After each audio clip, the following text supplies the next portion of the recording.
Olá, o assunto deste vídeo são sinonímias e antonímias, ou mais conhecidos como sinônimos ou antônimos.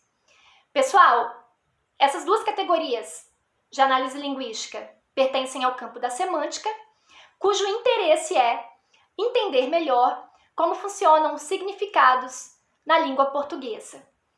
Obrigada pela atenção de todos e espero que vocês compreendam este vídeo. Os antônimos são palavras que indicam situações contrárias. Logo, quando eu falo feio, ou bonito, rico, ou pobre, alto ou baixo, eu estou utilizando situações antônimas, né, que indicam situações de ordem contrária. Quando eu utilizo tais palavras, eu as utilizo quando quero apresentar situações dicotômicas, né? Ou seja, situações com significados, palavras com significados e situações com significados contrários. Os sinônimos ou sinonímias são as palavras que têm sentidos idênticos ou aproximados. Na língua portuguesa, isso é muito natural, né? Se você for até um dicionário, seja ele qual for, e procurar, por exemplo, a palavra bonita, você vai encontrar diversos sinônimos para ela, o dicionário já indica. Bonita, linda, simpática, atraente, né, bela.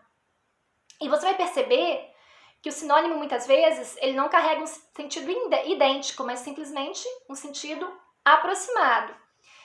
Ou seja, eu posso considerar sinônimo uma palavra que tem um sentido absolutamente idêntico, que é muito complicado, às vezes é muito difícil de encontrar isso, e também uma palavra que tem um sentido muito aproximado.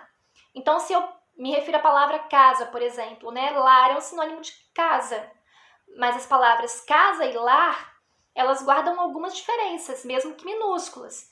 Quando eu falo lar, por exemplo, eu pretendo utilizar um sentido mais afetivo para moradia, né? Ao passo que a palavra casa, ela não traz consigo todo o afeto que a palavra lar causa ali na cabeça do interlocutor. Nem por isso elas não têm sentidos aproximados, logo são consideradas palavras sinônimas. É muito importante que o falante de língua portuguesa, que a pessoa que escreve em língua portuguesa, ela domine inúmeros sinônimos. Uma vez que o domínio dos sinônimos facilita o processo comunicativo. Em que sentido? Quando eu me refiro a um assunto, quando eu trabalho um assunto qualquer, né, eu, a fim de conseguir finalizar uma ideia acerca daquele assunto, eu geralmente me refiro a algo, né, a um tema. Suponhamos que eu queira falar sobre, num texto, né, sobre vendas, ou eu queira falar sobre drogas, enfim, né, um tema qualquer, ou eu faça uma palestra sobre um tema ou outro. Eu, claro, por falar o mesmo assunto, hora ou outra, utilizarei os termos no meu discurso.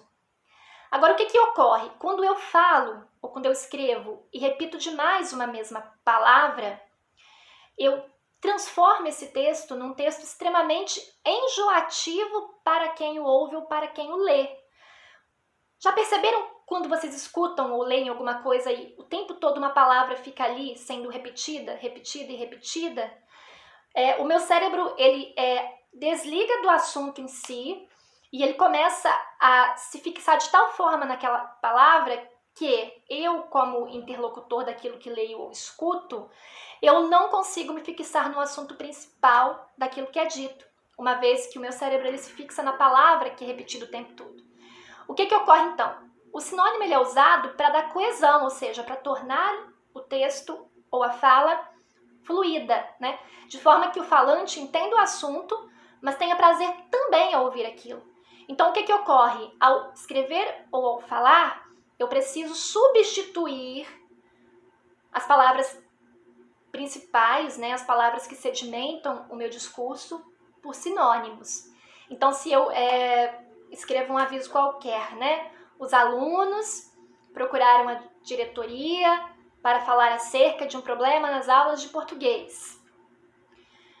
A responsável recebeu os discentes e informou-lhes que logo daria resposta acerca daquilo que foi pedido. Enfim, o que eu fiz nessa breve construção textual? Eu utilizei alguns sinônimos, né? Porque ao me referir a alunos, eu também utilizei o termo discentes, e ao me referir à diretora, eu também utilizei o termo responsável. Qual foi o meu objetivo ao fazer tais substituições? Tornar o texto mais fluido, mais prazeroso e inteligível ao interlocutor. Pessoal, espero que vocês tenham entendido qual a função dos antônimos, uma função mais simples, né? Mas também qual a função dos sinônimos, que a princípio pode até não parecer, mas é extremamente importante para a organização da fala e da escrita. Obrigada pela atenção.